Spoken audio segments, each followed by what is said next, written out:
So, what's your inspiration for this collection? The inspiration is the theatre of Bauhaus. This was a theatre in the 30s. It was avant-garde and the costumes were like futuristic, crazy.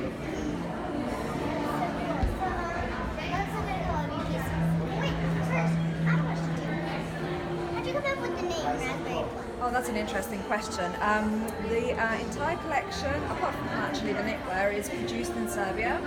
And Serbia is one of the biggest exporters of raspberries and plums in the world. And I was born in Serbia before I moved to England as a child, so it makes sense to call it raspberry plum, right? Yeah. So, let's look at some of your collection. I just love your whole collection. It's so fully futuristic. Can you tell me about this piece? That piece, that is laser cut, and I try to make it with the least amount of seams as possible, because when you're sewing things with holes in it, you don't want to see seams. So it's very few pieces. So it was very difficult to figure out how to make it, but I think it works, right? Yeah. Yeah. So, this piece is awesome. So, and let's talk What's about your these favorite? I don't know, I can't really choose which one. Yeah. But let's look at this one. So, this one's very beautiful, and there's also one in coral. Yeah, this one. They're very pretty. They're like Okay. so beautiful. So how? What was your? What was your idea when you came up with this? Well, it was apart from looking at theatre in Bauhaus, I looked at other theatres as well, and I looked at Pierrot, you know, the French puppet thing.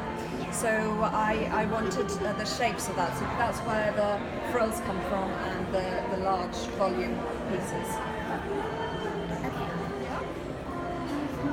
What was your inspiration to put these faces on the clothes? That all comes from art, from Picasso and artists like Picasso from around that same period. Yeah, so I look at a lot of art, I go to a lot of exhibitions, and that's where I get the inspiration from.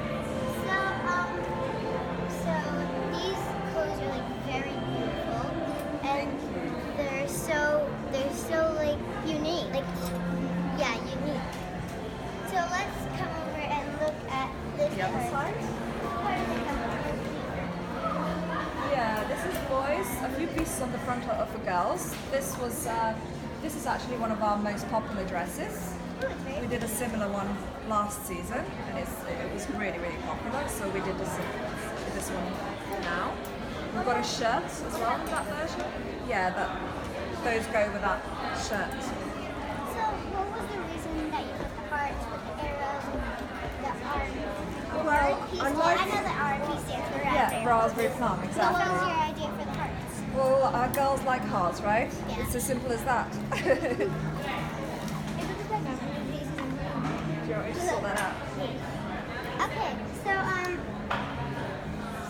girls was like bunch of faces, and it was like all bright, colorful. And for this one, it's like it has a bunch of blue and white in it, which is very pretty. Yeah. And I love this play sign on the back. Shall we show it?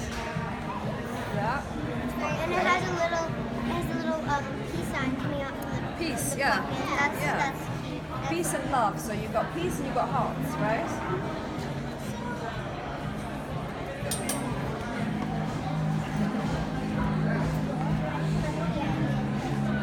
Well, that comes from I love the designer Elsa Schiaparelli. She designed it in the 30s, and she did a lot of this kind of playing with clothes that are not there.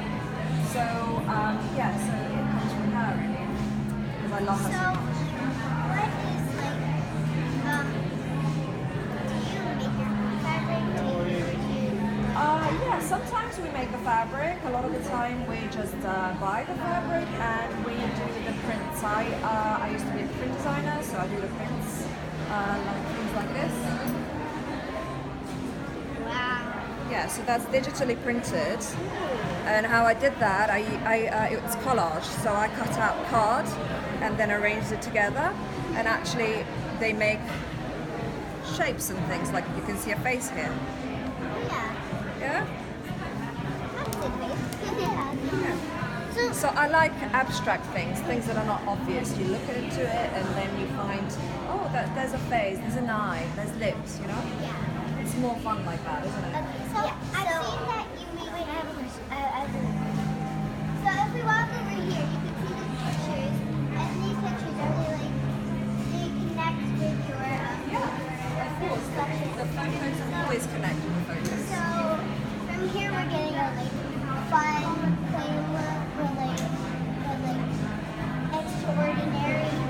It's and it's unique. It's different. Here there's these pretty pants, and she has her face painted Like a clown. yeah. And here she's wearing the outfit, And she's she's trying to eat a boy. She's trying to eat the boy from last one. And over here, she's giant, playing with him as a puppet. And it's so cool, and it's really unique. And then if you look over here at the socks, it matches the clothes. They have faces on them, and they have hands, they have arrows, exclamation marks on them, and they have little hearts on them. So this is very pretty.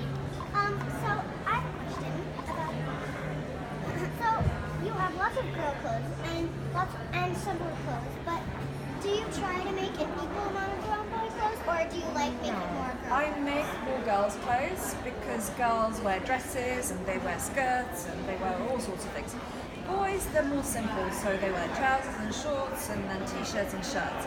So you don't need to make as many boys' clothes as you do girls. Girls prefer to dress up. Maybe that's going to change one day. So, boys would love to dress up.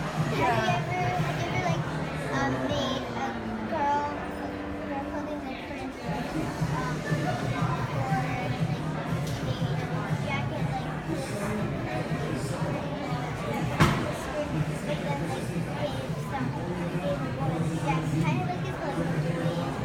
shorts. Yeah, we have matching clothes. Everything has to work as a collection. So people, when they buy, they expect to buy a pair of shorts and a t-shirt and a cardigan. So you try to match everything. Then they can style it themselves. Well, thank you for showing us your beautiful collection. Well, thank you for the interview. You're so professional. Okay, thanks. Bye. Bye. Bye.